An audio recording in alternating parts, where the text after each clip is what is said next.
Hey, I'm Deidre Detterman, host of the Do It My Way podcast, where we empower women business owners and CEOs to do business on their terms with no regrets, hesitation, or fear. I'm obsessed with all things marketing. I started my career in television, and I remember sitting in countless meetings, listening to executives talk about things that needed to change, but they never did. I was always thinking, what if we did it my way? Once I became an entrepreneur and I started living life on my terms, working the hours I want to work, making the money I want to make, I started to feel success. I was finally in control of my destiny. I hope you will join me on this journey discovering how you can do it your way. You're going to love my next guest, Lisa Riley. She's a franchise owner of Pinot's Palate. She's an incredible entrepreneur. And the thing I like most about her, she's extremely transparent. She is going to talk about the highs and lows of entrepreneurship, from going through COVID as a business owner to overcoming cancer. You're not going to want to miss this show. Lisa, welcome to the podcast. Thank you for having me. I appreciate being here. Well, I'm so excited to talk to you today because you and I have known each other for a really long time. Yeah. So we met back when you were just starting Pinot's Palate on Cherry Street. Yeah. And I had 918moms.com. Yes. And I remember Melanie and I walking in and we were like, this is a great place. You actually were our first advertiser pitch. We walked in. I didn't know that. Off Cherry Street. And stop it. Yes. And we hadn't pitched anyone yet. Well, you were the first person I said yes to. Yay! That was good. Full circle moment right here, 13 years later. Yeah. So we walked in and said, this is perfect. This is moms, Pinot's Palate. It's all about community and getting together and drinking some wine and hanging out. And anyway, so you're one of the first advertisers. And I love watching, just your little Pinot's Palate. I remember the conversation and you saying, I don't know what I'm doing. I just jumped into this. I'm trying to figure all this out, right? Yeah. It was all new for you to be a franchise owner and an entrepreneur, to go out on your own and do that. And so we kind of did that together, which is such a fun, a fun memory of mine. Yeah, I didn't realize I was your first client. Very first. That's crazy. But then I look at you now and I'm like, okay, 3 locations. And all these great things you've done. You've won all these awards. And so I'm just so excited to kind of talk about your journey today. Yeah, let's talk about it. And one thing I love about you is you're always so transparent. Very. And that is so refreshing, right? We were laughing with the crew a minute ago because you get on Facebook and you don't take yourself too seriously. No. You did a whole breakdancing thing around the Olympics. Yeah, I hilarious. had to knock off the Australian breakdancer because it was just too funny. Yeah, exactly. Yeah. So I love that. It's refreshing, and I can't wait to dive in today. Yeah, let's do it. So first, tell me, because I know you right out of college and you went to OSU. I did. just saw that. Oh, yeah. I didn't even know that. How did we not know that? I'm a big Oklahoma State fan. Okay, me too. Go Pokes. So after college, you went to work for Quick Trip. Yeah, I worked at Quick Trip's corporate office for many years. And I still to this day tell everybody it was my favorite job I ever had. I still do stuff with them. I started out in the marketing department. And then by chance, I always feel like there's doors that open and either you jump through them or you just stare at them and let them shut. And I played golf in a charity golf tournament with a gentleman that I thought he was a vendor. And it turns out he was the head of petroleum at Quick Trip, and I didn't even know who he was. And we worked at the same company, but we worked at opposite ends of the building. And we hit it off playing golf together in this tournament. And he called me a few weeks later and said, do you remember me? And I said, yes, what company are you with? And he was like, I'm in the petroleum department down the hall. And anyways, long story short, he said, I want you to apply for this position that we're creating in petroleum. And I said, I don't know anything about fuel. And he said, perfect. And they wanted to train somebody how they wanted it to be done. And so I interviewed and got the job. They interviewed several people. It wasn't like I just got the job. And they trained me how to schedule fuel, blend fuel, do pipelines. I worked on the trade floor for years and loved it. That was a career I didn't see coming. Said yes to the opportunity. And I loved it. And the only reason I left was because I met my husband on a business trip and he got moved to Houston. That was the only reason, or I would still probably be at Quick Trip today. That's amazing. Yeah. Okay. And I love that you got hired not knowing anything about fuel or petroleum because your personality. Well, I learned on really early, if you lie about things that you don't know, you'll be found out. And then people won't believe you or trust you.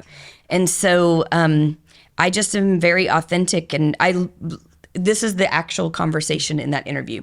What do you know about fuel? And it was the owner of Quick Trip. It was the CEO and founder. It was his son, who's now the president. Everyone knows Chet. And then the VP of petroleum, and then my boss. And they said, tell us what you know about fuel. And I said, I pull my Isuzu Rodeo up to the fuel pump and I do this. And that's what I said. And they all laughed. And I was like, I didn't get that job. And then they called me later and said, congratulations, you got the job. And I was like, why? Yeah. And they said, because you don't know anything and you're willing to learn and you have the personality to do that. And so funny enough, I learned in that moment, being authentic and being true to yourself, you will get further. And people want to do business and work with people they like. Yeah. And I always say that in an interview. When I first interview someone, I want to see what their personality's like. Are you going to fit with our team? Yeah. Are you going to be somebody that can just gel right in and people enjoy and like and can laugh with? Yeah. But then also get the job done? That's huge. Absolutely. Because you put the wrong person in the wrong job. It's not that anyone's better than anybody. Everyone has a different gift. And you put somebody in the wrong position and force them to try to fit as a round peg in a square hole, you're just going to be fighting that. It's just a pull in the opposite direction. And I've learned that the hard way, hiring the wrong people for my own companies and me applying for jobs that I was just not a good fit for, you know? Yep. That's great. I love it. Yeah. So tell me, okay, franchising is totally different. You were in Very corporate different. America, right? Especially Quick Trip, big Quick Trip. So I left Quick Trip and went to work for ConocoPhillips. And while I was down in Houston working for them and running their Los Angeles refineries, blending and pipeline shipments and overseas cargoes, one of my inspection companies came to town and said, we're going to go to a place called Pinot's Palette as a team building. And this is a true story. I said, well, I don't know how to paint, so I don't want to like make them spend money on me. So I'm not going to go. I'm just going to go home after work. And they were like, well, it's for people who've never painted before. And I said, well, okay. And they go, and we drink wine. And I go, well, I'm really good at that. So I said yes. And we went, and I still didn't think anything of it. I just was like, this was a fun night with my coworkers and a vendor, and we had a great time. And over the course of 2 years, I'd go back with friends and we had a good time. And, I was wanting to move back home. By then, my mother had gotten sick and passed away. And so my dad was here by himself. And we had our only child. And Houston was just not for me. It's a great city, but it was just not my jam. And I wanted to move home. And I had called Quick Trip back. And they said, oh, man, we just divvied up your old job and filled it a few months ago. No. We waited for 6 years for you to come back. And anyways, and so long story short, it kind of forced me to reevaluate what I was doing. And so anyways, one of my girlfriends was like, why don't you buy Pinot's Palette? They just started franchising. And this is a story I've only told a few people, but I will share this. I was in the class with my girlfriend when she said, you should just, buy a franchise. I mean, you run a refinery. Why can't you run an art studio? And I was like, you're right. I had enough wine. And I was like, you're right. I should do that. And I got on my iPhone. That was the little itty bitty one, the old one. And I applied for the franchise on my iPhone while I was painting in class drinking. Oh, wow. I forgot I did it. This is a true story. I forgot I did it. And a few weeks later, I was in a board meeting. We were working on a $30 million dock project in Los Angeles. And I was in this meeting and my phone rang and it was a Houston number. Well, the campus we worked at was so big that a lot of us would call each other because even if you were in the same building, you were half a mile away. Oh, yeah. And so I thought it was somebody coming to the meeting that was late. So I answered it, and this guy was like, hey, this is the president of Pinot's Palette. You applied for a franchise. And I went, oh, my God. And in that moment, it was like one of those where you're like, crap, I really did that.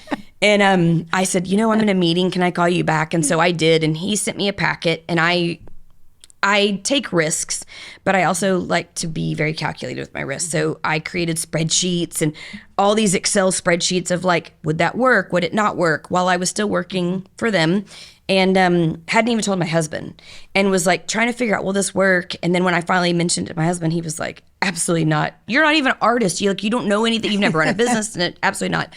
So I showed him my spreadsheets and showed him the data that I could compile.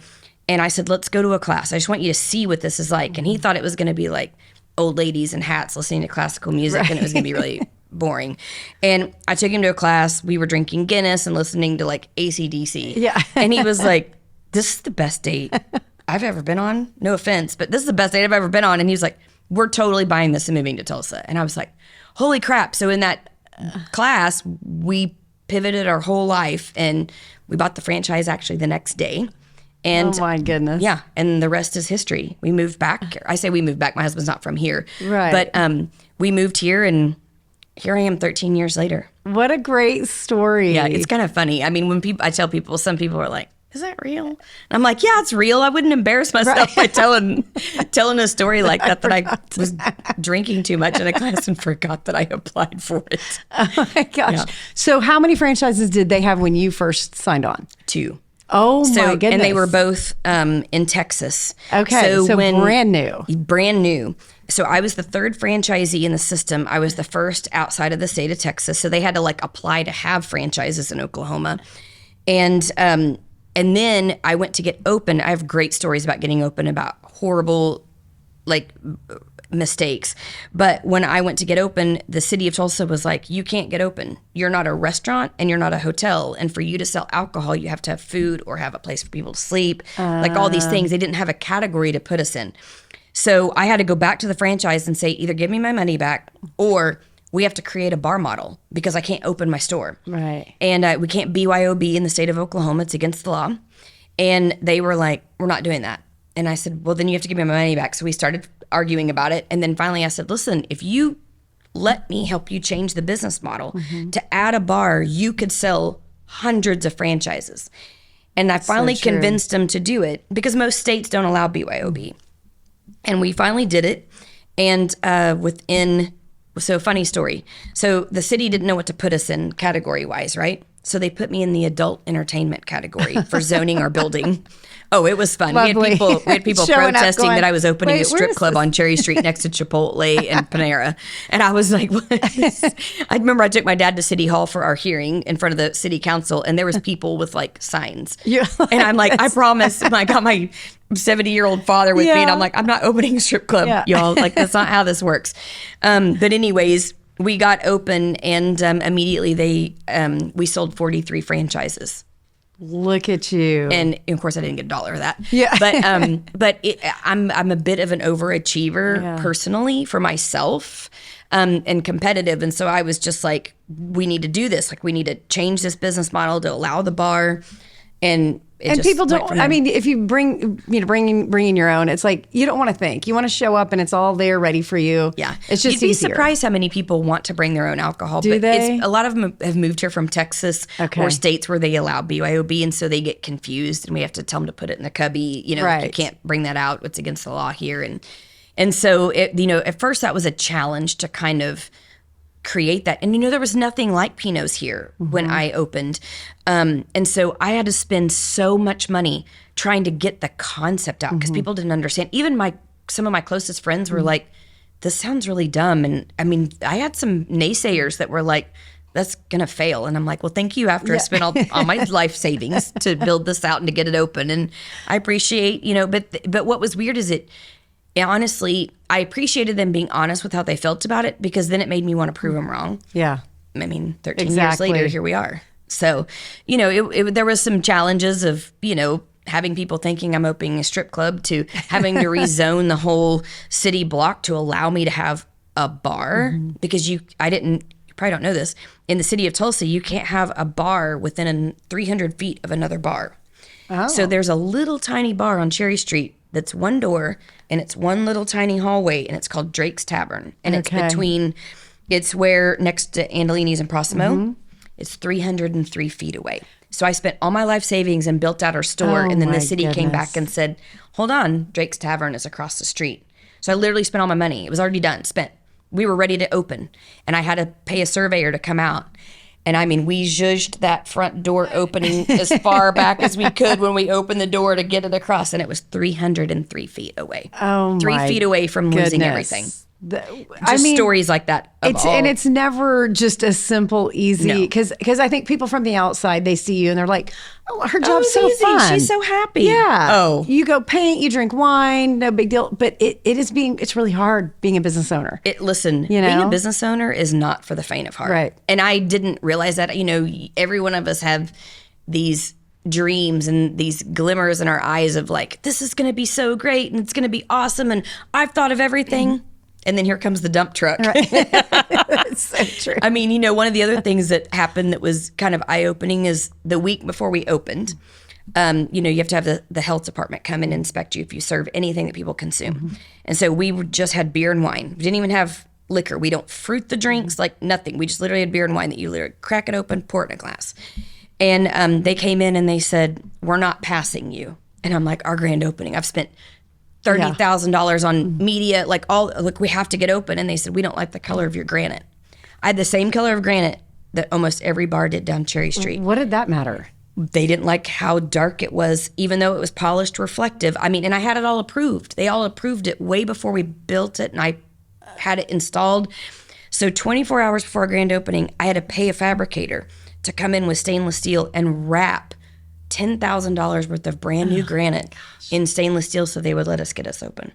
And it was a very hard lesson to learn, but we did it. You know, that's about being an entrepreneur, is you literally make it work. You make it happen. I mean, I felt like Tim Gunn. Make it work. Exactly. Like, you just put the dress on and you figure it out. Yep. You know, you strut down that runway, and I'm one of those people that like look like Bambi walking in the high heels down the runway, like wobbling and getting off sideways and then falling down and then standing up and being like, dress is still cute, right. You know? Like it was definitely like the wagon wheel was doing this to get open. But once we got open, it was like, okay, we're forward motion is happening here.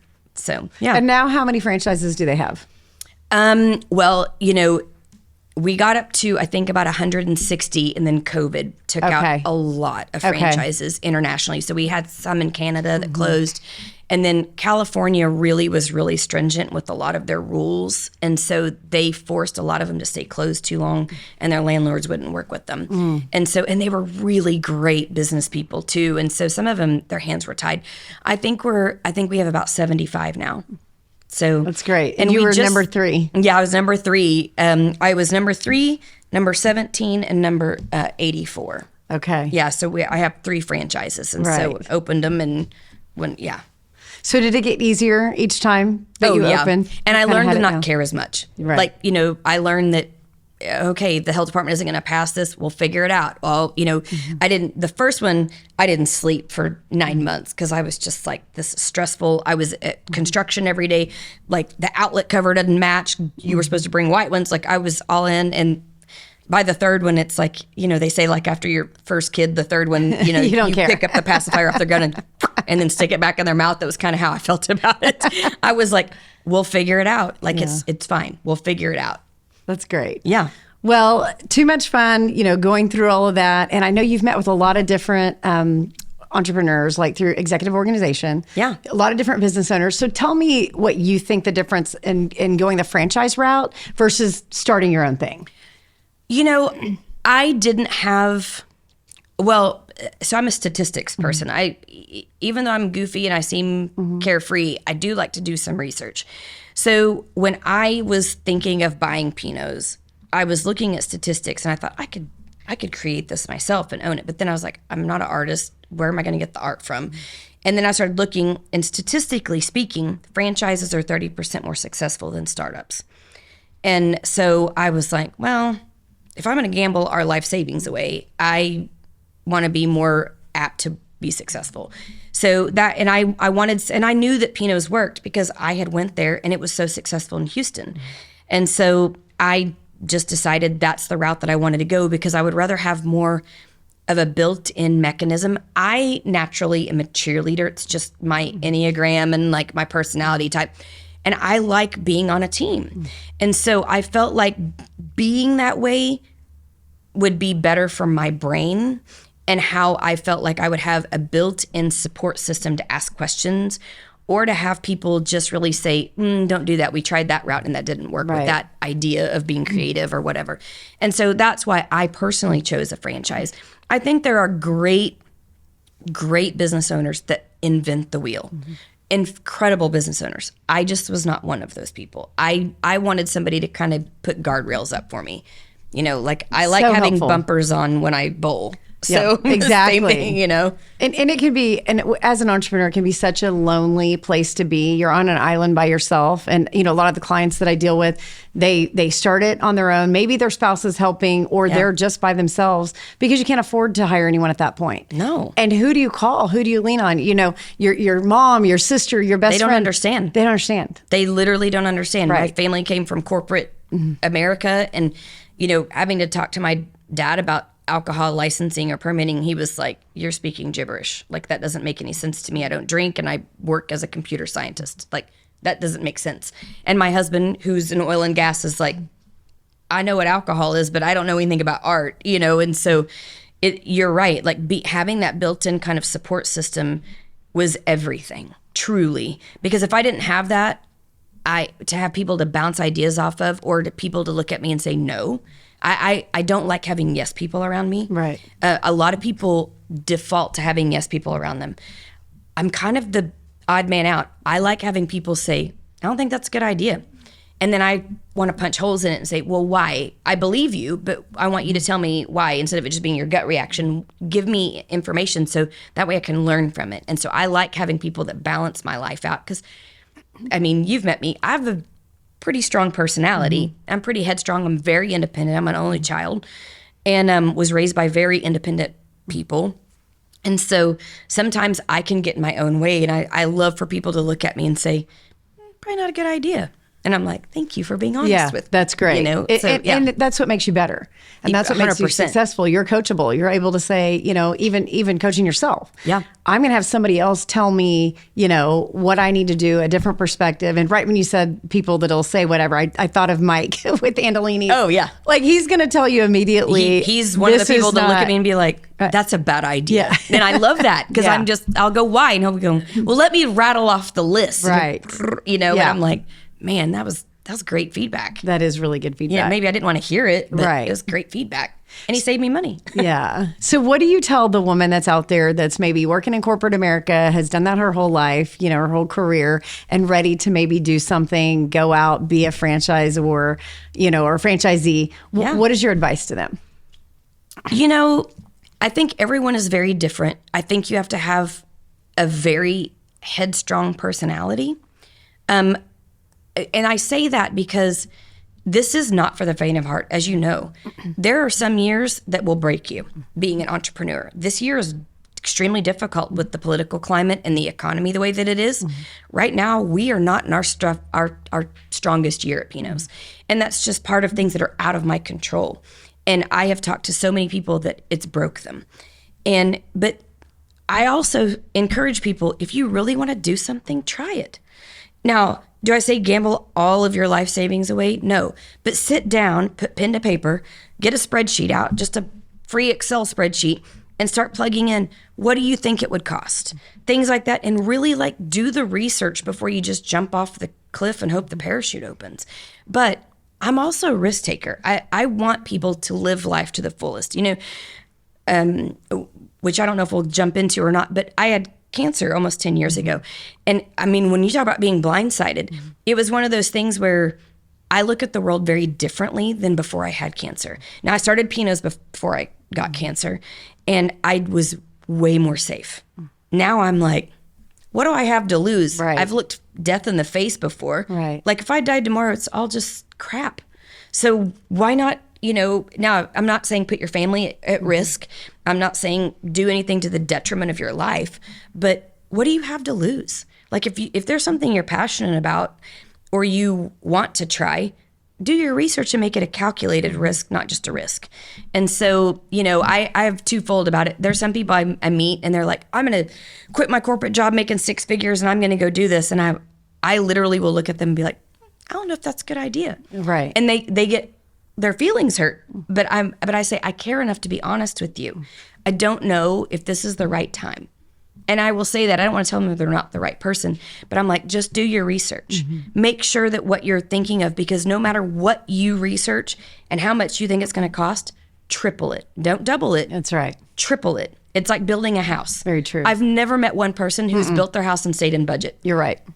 I went $70,000 over budget on my own house. Yeah. And all I did was nickel and dime myself of like a $300 window here. I'm like, what's $300? Right. It'll be a couple grand over budget. No, when I got that final bill, I was like, what? How? I was pretty close, you know? And I just want people to really think it through, especially if they have a family to, you know, take care of. Because being a small business owner, you have more freedom of time and freedom with your family, but a lot of people don't realize you don't make all this money that everyone thinks you do. Yes, sometimes you can have really good years where you do make good money. And then there's other years where you're the one who doesn't get the paycheck. Everyone else that works for you, they get paid first. That's exactly it's right. It's like, that Simon Sinek, good leaders eat last. Right. I eat last. Yep. A lot of the time. last. And I eat shit sandwiches for lunch a lot. Right. Because I'm the one who has to answer to everything. Yes. If our company makes a mistake, I am held responsible. And so I always tell people, sorry for the cussing. No, but I'm just being honest.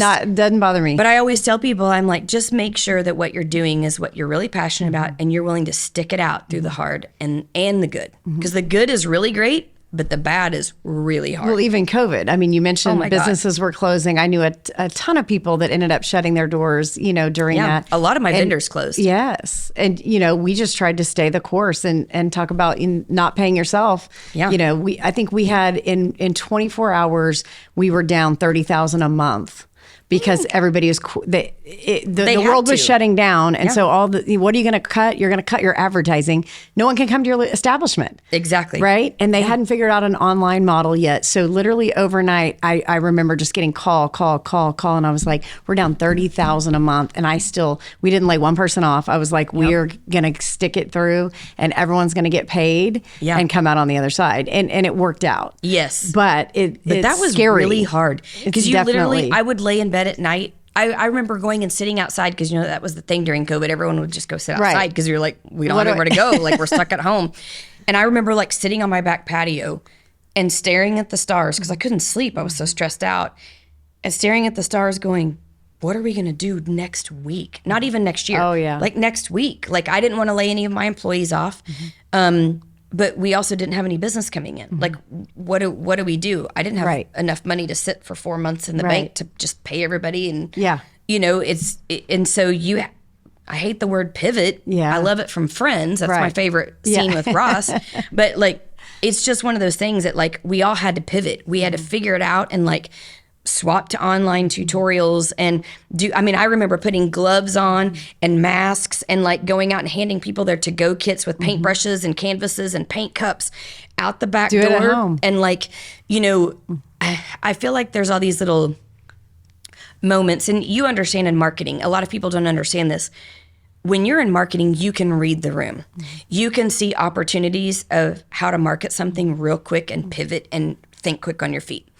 And one of the things that we did was, it was going into spring break. I don't know if you remember that, but COVID hit and they shut down. Because I had a trip. I was leaving for Mexico like 2 days later. Right. So 2 days before spring break, the world shut down.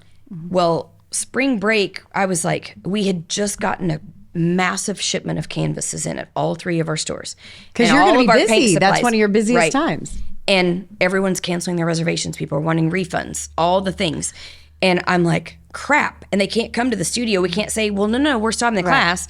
And so there was about 9 franchisees in the system, 1 in Seattle mainly, and then 1 in Ohio that really spearheaded launching our online tutorials. So we started bringing in our staff 1 at a time so we wouldn't be around each other, setting up cameras and filming them, recording how to do the paintings that they would do in class, but just on a recording.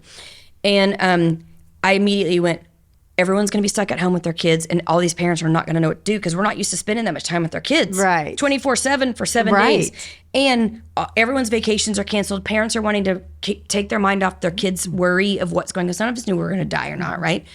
And so I immediately went, we need to do tutorials, and we need to do to-go kits. And we literally, 12 hours, had staff coming in around the clock, videoing people, putting to-go kits together. I remember like launching this newsletter that went out to our 30,000 subscribers and saying, this is what's going to happen. And we did a record number of sales in 24 hours. Look at you. And it was just enough to pay our rent to keep our space open. Wow. And I say open just for us to have an office, like so that our landlords didn't close us down. Right. And gratefully, our landlords worked with us.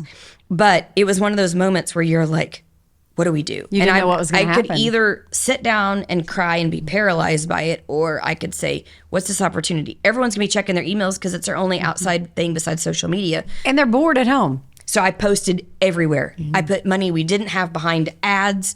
I sent out the newsletter. We bought I mean, I had truckloads of paintbrushes coming in because we're not used to giving away our paintbrushes because we couldn't take them back. So it was like, you know, you had to think quickly on your feet, and we barely survived, but we did. And, you know, pivot. Yeah. And it was one of those moments where it was like, holy crap, did we really make this? We did. We made it. You know, I had an incredible team. One of the ladies that worked with me for 9 years, her name is Crystal. She was incredible, and she was quicker than I was. To be honest, she really spearheaded all of that worked for me and was kind of the GM of our stores here. And she's an incredible business mind, but she's super creative. And she just was like, this is what we should do. And I was like, let's do it. And then her and I both were like, yeah. And then it was just like, we just made it happen. And so, you know, we survived, but we have some battle scars. Mm-hmm. Yeah, it's hard. A tough time. So take me back. You mentioned cancer. Yeah. How long ago was that? I'm getting ready to celebrate my 10th anniversary next weekend. Amazing. Yeah. Cancer-free, 10 years. Yeah, cancer-free for 10 years. It was really crazy. I was getting my last store open in Broken Arrow, my third, I call it my youngest baby. And I was getting it open. And I was going in for a preventative double mastectomy. Between my mom and my grandmother, the two of them had breast cancer 5 times. Okay. And we don't know if either one of them had the gene, but we just assume that they do because of the history of it. My mom got breast cancer when I was 3 years old, the first time, and then got it again when I was in high school. And so, and then my grandmother ended up passing away from bone cancer that had spread from breast cancer. And so I had planned a preventative double mastectomy that people were calling the Angelina Jolie at the time, right? And I had planned it 3 weeks after our grand opening at Broken Arrow. And the week before, I told my husband, I said, I think I'm going to postpone it. You know, I just went for my mammogram, clear. You know, maybe we should push it off because I want to make sure the store's running good before I just bail for 3 weeks. Right. And my husband's like, absolutely not. I've already taken off work. You know, like all these people have planned this, like we're not changing. Well, it ended up saving my life because I went in for a preventative double mastectomy. And a week later, I was going in for my follow-up post-op. And the doctor called me at home the night before and said, hey, I'm just calling to remind you of your appointment tomorrow. Well, right out of college, I actually worked for a surgeon and assisted in surgery. I always thought I wanted to be a surgeon. And so I said, why are you calling me? And she said, well, I'm calling to remind you of your appointment tomorrow. And I said, no. Nurses call patients, doctors don't call patients. And she said, well, are you sitting down? And I said, yeah, because I've got all my drains wrapped around me and I can't move. So yeah, I'm sitting down. And she said, you're not going to believe this. You have the deadliest kind of breast cancer that we accidentally found after surgery. So get this, talk about God moments. Oh my goodness. So I went in, so all my scans were clear. I did my scans a month before my surgery, went in, everything was fine. Surgery went great. It was just a preventative double mastectomy. The doctor, they removed the tissue and they put them in like biohazard bags and send them off to be disposed of. She accidentally marked on there, send it to the lab instead of sending it to the wherever they send medical stuff. Yeah. And sent it off to the lab, and some kid making $8 an hour grabbed one piece of tissue out of this massive bag, stuck it under the microscope, and my tumor was fully intact sitting there. And it was the deadliest kind that spreads fast. So they think either I got it after my scans and it grew that fast, or it just was undetected. And so she said, you are a walking miracle. And I just remember thinking, holy shit, my mom did this. My mom, who's my little guardian angel in heaven, was like, listen, God, if this is my daughter's book of what happens to her in life, and she has to have cancer, this is what's going to happen. Because I love my mom. She was a tough cookie. I could see her looking at God and going, if she's going to have cancer, this is going to happen. She's going to make the decision to have this horrible surgery that's really hard, but she'll get through it. You're going to throw in the cancer, but you're going to get it all too at the same time. And I know that she'll survive treatment, but we're just going to, this is going to be her story. I can just hear my mom saying it. And it's funny. My husband's not a big believer like I am. He's not nearly as crazy spiritual. And he looked at me and he said, your mom totally did this. I mean, like he was I know this was like, this was meant to be your story. And so I did 6 months of treatment. And it was, awful. I ballooned up because I was on steroids for 6 months when you're not supposed to take them that long, and, was bald. And I rocked the bald look. I was like, listen, I'm going to embrace this. And I had a really good round head. I have to say, my head was like super round, like a bowling ball. You never know until you lose your hair. And it's weird because I didn't realize how many people have dimples on their scalps. And so until you're in treatment room and you're looking at 50 people in loungers and you're like, my head looks pretty good. I was like, all right. But it was the best thing that happened to me. And I know you hear people say that a lot, but until you've been through it, you don't realize a life-changing moment like that really does save your life. And not medically speaking, but mentally speaking. I was so focused on winning in business and being successful and proving people wrong that my business wouldn't fail, that I was spending more time at work than I was with my family. And I realized quickly, my son, we are besties, but I was kind of putting him on the back burner. I wasn't making him a priority. I was spending more time at work. My husband was really kind of he worked a full-time job in oil and gas, but I just didn't have my priorities right. I just was in it to win it. And it made me stop and go, because then, once I was planning on just being out for my double mastectomy and healing and going right back to work. Right. And God was like, oh, no. You're going to have 6 months of chemo, which is going to make you super sick and bring you close to dying.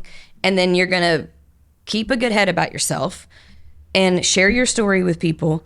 And then you're going to realize what's really important. And I always knew my family was important. I love them and I would do anything for them. But I just had my priorities a little bit wonky. Are you a 3 Enneagram? I'm a 3 and an 8. Because yes, so I would guess both of those. So those are so when I do the test, it says I'm a 3. Yeah. But when I hired a professional lady who came in and did an 8-hour exam with us, she was like, "You're an 8 with a 3 wing." Yeah, which is a great combo for a successful entrepreneur. I didn't know that. It's a huge combination for that. 3s and 8s are usually entrepreneurs. Like you have that drive, and I'm a 3. Okay. And I've always been like that. Along. Yeah. Yeah. But it's also, you have that tunnel, like when you have a goal in mind, you're going to go get it no matter what. You're going to get it whether it's the detriment of losing a limb or not. Right. Like you're going. Exactly. Yeah. And so I think it's a personality trait. I had a similar thing in my life. My son was born 12 weeks early, just out of nowhere. And I was traveling the country working and just, climbing that corporate ladder, making a ton of money, like doing all the things. Yeah. And then, God knocked me down and said, this isn't your priority. You've got to change. Yeah. And so I think those moments in life where you go, gosh, it was such a terrible thing, but such a blessing at the same time. 100%. And someone has to knock me over because I'm not going to stop. Yeah. I have to be like completely something literally knocked down. has to trip you. Like I always say, God stuck this stick in the wagon wheel and made me like literally flip off the front of the wagon and roll in the dirt and go, what the hell did I just do? Right. Like, oh my gosh, this is where I'm supposed to be headed. And what I didn't realize, and I'm still very corporate minded. Like even though I've been doing this 13 years, I still wake up at 5:15. I still do all the things like that I did when I worked in the corporate world.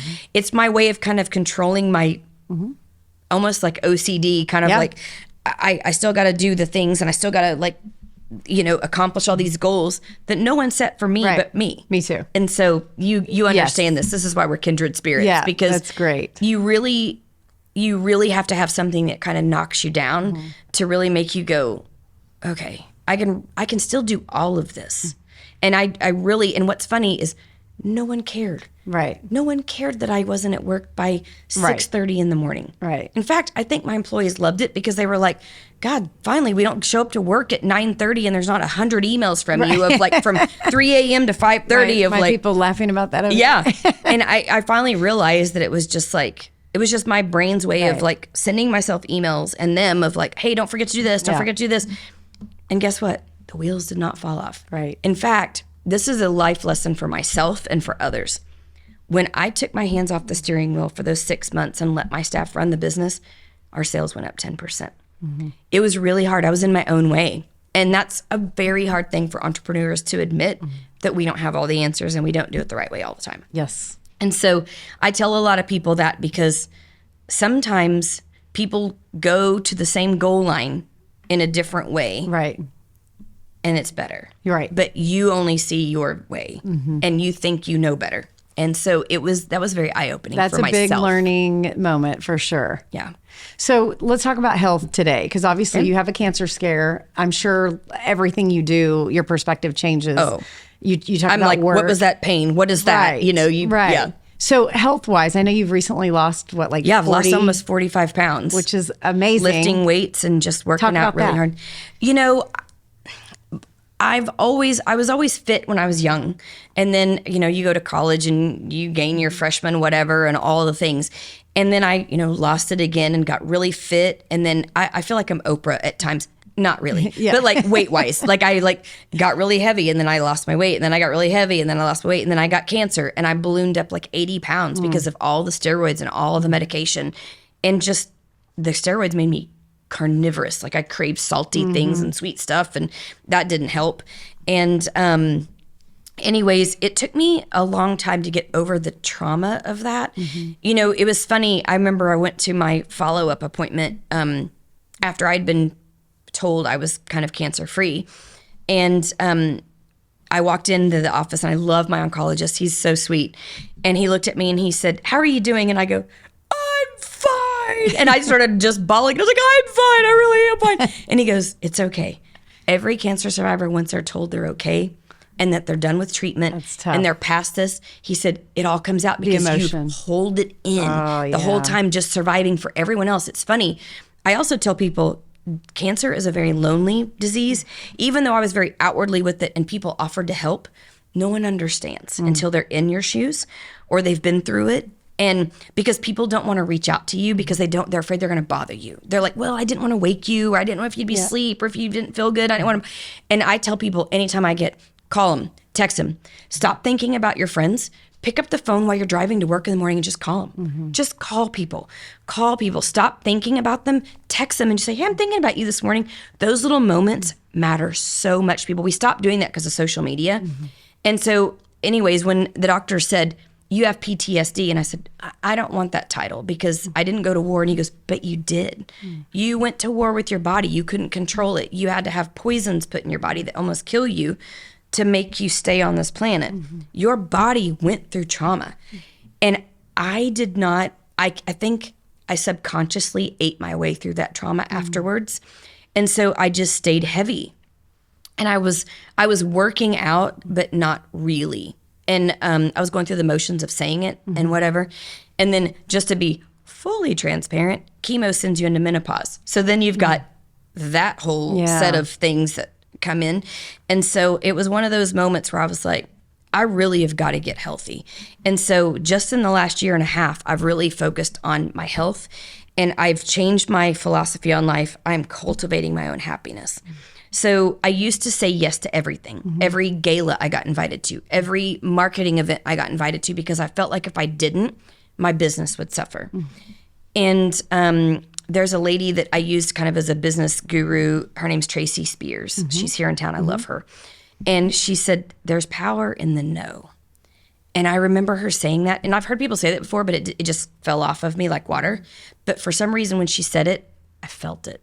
And I went, holy shit, I don't have to say yes to everything. And I don't want to go sit at that table at that gala with somebody I really don't appreciate. They don't match my philosophy in life. Yes, they're popular to the public, but I really don't get along with them privately. They're not nice to me behind the scenes. They only use social media stuff to make us look like we're besties when we're not. And I'm just not going to do that anymore. And so now I cultivate what I call my happiness. I get up every morning.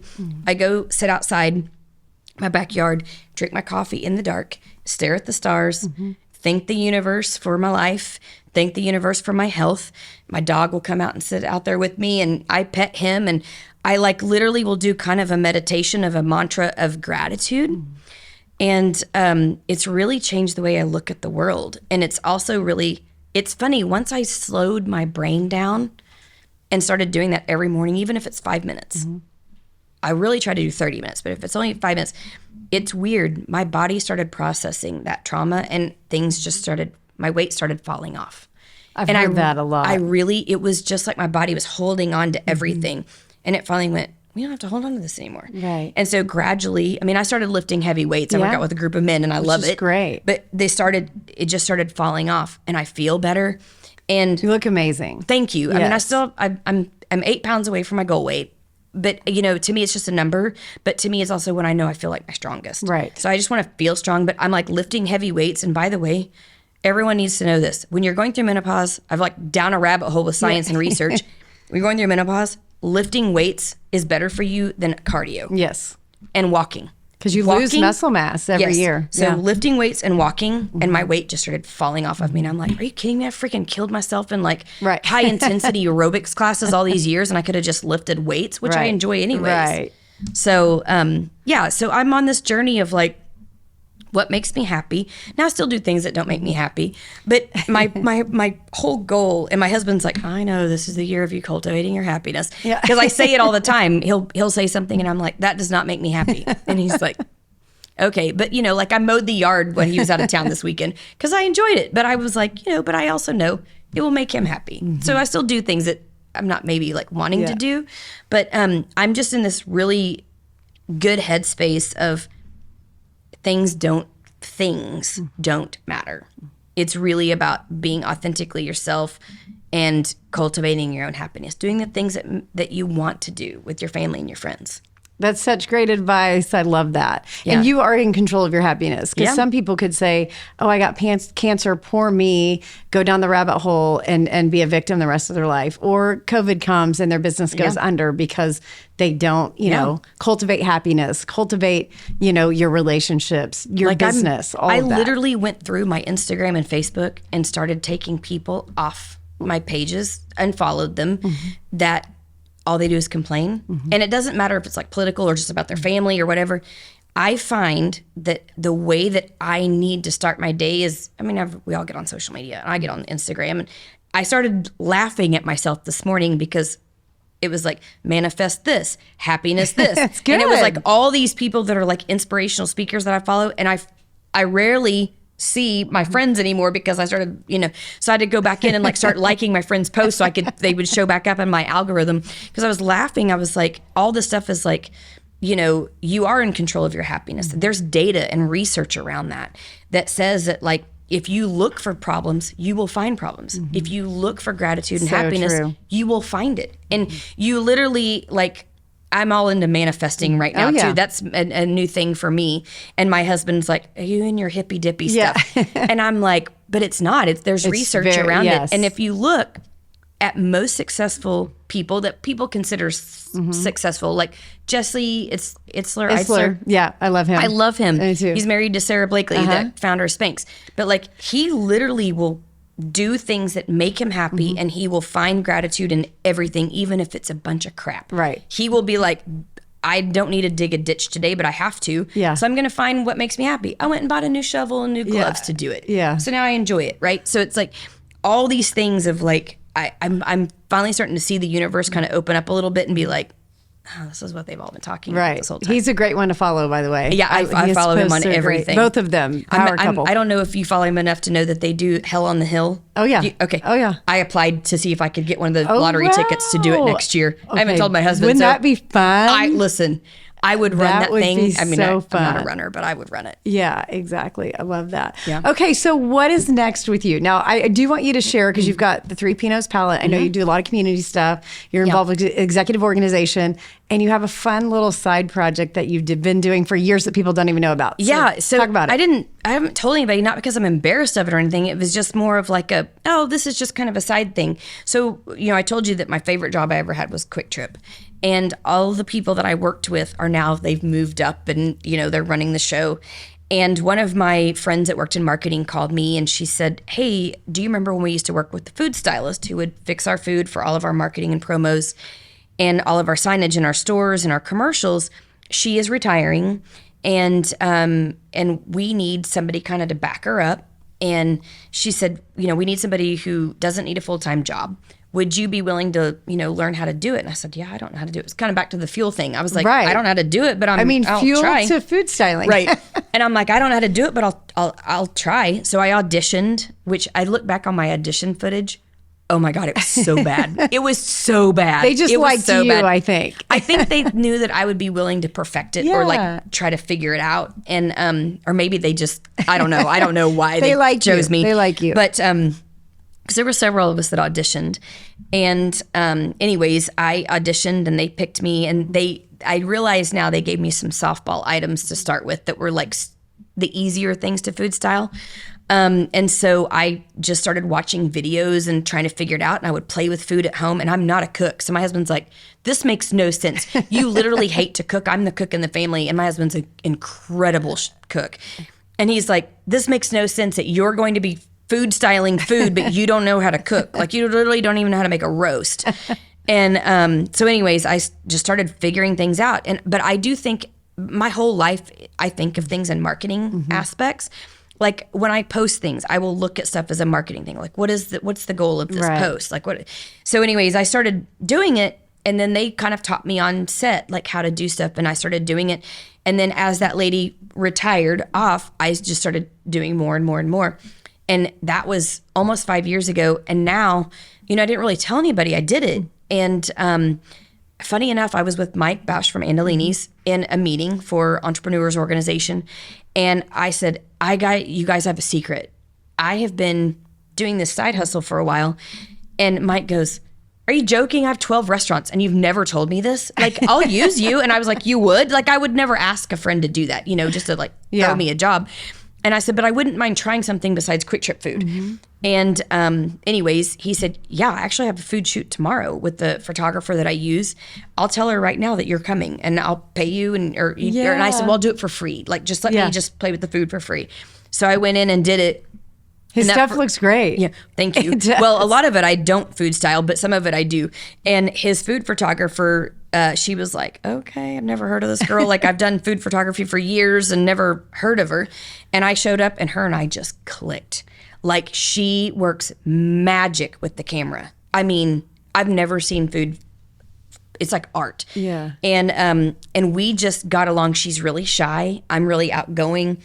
Like, I'll ask the hard questions of the clients. Like, we'll do stuff, and then I can look at her across the room, and she'll go, I know what you're thinking. And she'll just grab her camera, and I'll be like, ready? And I'll just throw stuff on there, where things are in action shots, and when they didn't want that. But then they're like, that's what they end up using for their social media and all this stuff. And so it's just how I work. And so anyways, now it's funny because it's taken off. So I food style almost 2 to 3 days a week now for national restaurant chains or hotel chains or and still Quick Trip. Yeah. So Quick Trip's my main client, obviously, and I will never leave them unless they let me go because I love it. And the team that I work with there, they are some of the most creative people I've ever met in my life. They are phenomenal. They're young. And so I feel like the old lady in the room. It's a couple of girls that are very young, but my God, they work fast. I mean, we will knock out shoots and then we're like, we have an hour left.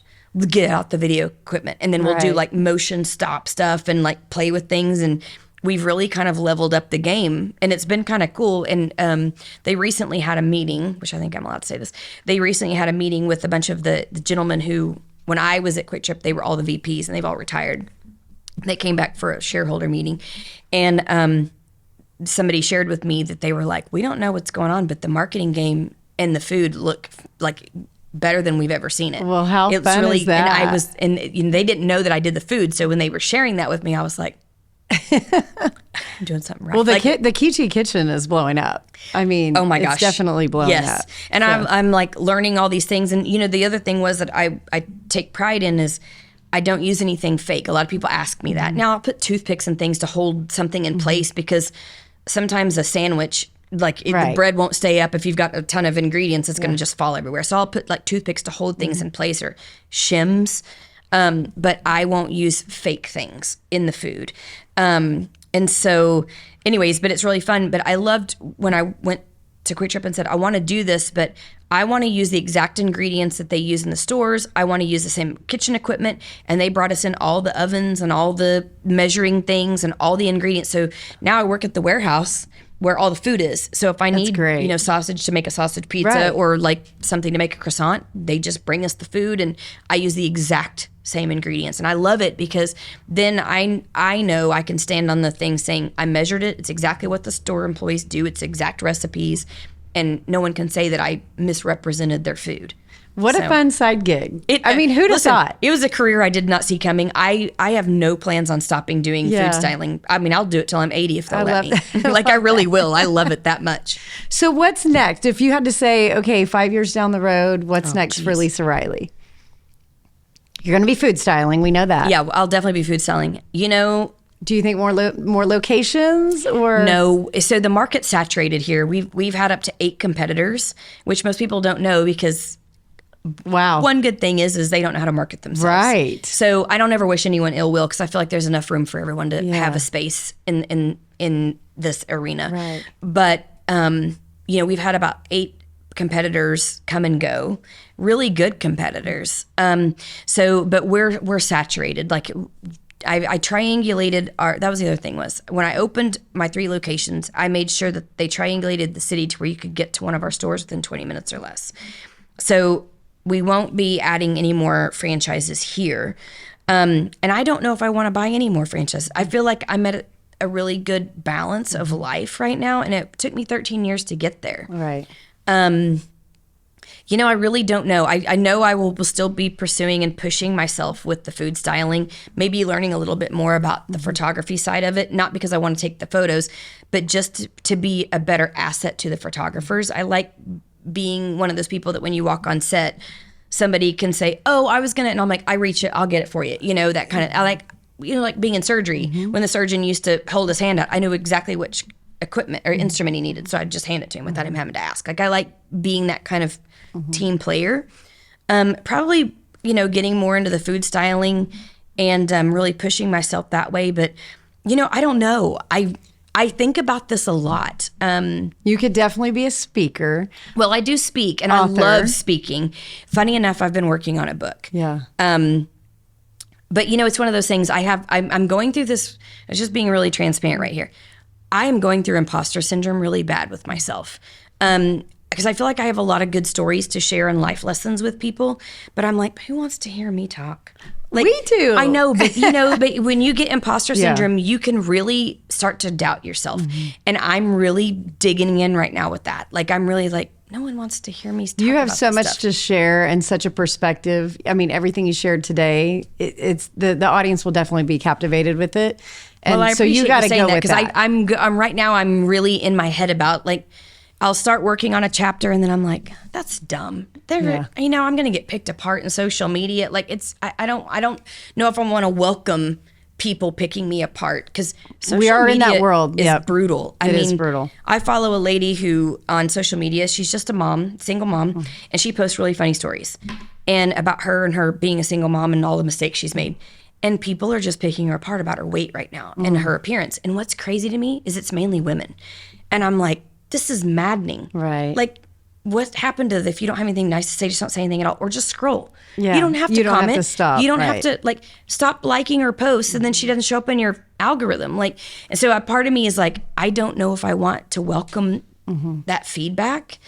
I don't know. I'm going through imposter syndrome right now, and I don't know. I do want to write a book. I have 2 titles for it that I keep running around in my head, but I don't know. Well, I always tell people you have to think of the person on the other side that you could help. I mean, there's plenty of women out there that maybe are in corporate America, would love to go, be a franchisee, would love to be an entrepreneur, and helping those people along, or maybe somebody that has cancer or a loved one with cancer, that you have so much inspiration within you that I think you can share with other people. So anytime you get that in your head, I always just say, think about the person on the other side. Yeah, you might have haters out there, but think of how many people that you've helped. Yeah. And if you can help one person that's going through cancer right now, get through that and go, you know what, there's light at the end of the tunnel. Look at Lisa, look what she did and what she's accomplished since then. I think that's a huge win. Well, I hear what you're saying and I'm trying to make myself believe that, but part of me is like, people don't want to hear me talk. I don't know.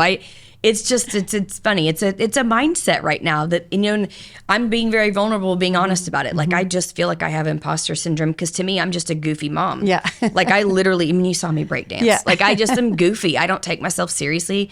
But that's why I really want to do those things. I want to write a book, but then my husband's like, "What's it about?" And I'm like, "I don't even know. Like it's just all my life stories." And he's like, who would you market it to? And I'm like, I don't know. Yeah. So then I get in my head of like, do I spend money on Well, this? I can help you with that. We could sit down and talk about that, getting some structure to it, because you have great stories. And I do think it would be, the person on the other side would really, get a lot out of that. So thank you. Well, where can people find you? If they want to follow you on social media? Yeah, so they can Pinot's follow me Palette. at, Lisa Riley. I have a website, but I don't really, it's just a website that just kind of gets to me, but it's lisawriley.com. Okay. You can always go to Pinot's Palette and, book a night out with your girlfriends, or date night, or birthday parties, or holiday parties. But I post a ton of stuff on social media. During COVID, I used to post all the time. Mm-hmm. And during COVID, I found myself pulling back from posting as often as I used to. But I'm trying to start kind of ramping it back up and getting back into it. But I have 17 social media accounts because of our studios and That's my food styling and then my personal stuff. and so after a while, you're like, I kind of just, you almost like you're like throw your hands up in the air and say, ugh. But yeah, Lisa Riley or lisawriley.com, or you can find me at Lisa Riley on social media. Well, thank you for coming on. Thank you for being genuinely, so authentic. I mean, thank you so much for having me on today. I really enjoyed talking with you. I've always loved you, but now I know so much more about you, even sitting here, that I love you even more. So thanks for being on. I will take that and take the gratitude from that. Thank you. You're welcome. I love you. Thank you. Thank you for listening to the Do It My Way podcast. If you're wanting to build a personal brand, but you aren't sure where to start, I want you to book a discovery call with me at deidredetterman.com. I hope you are empowered today to do business on your terms with no regrets, hesitation, or fear. Again, head over to deidredetterman.com and click on Get a Quote.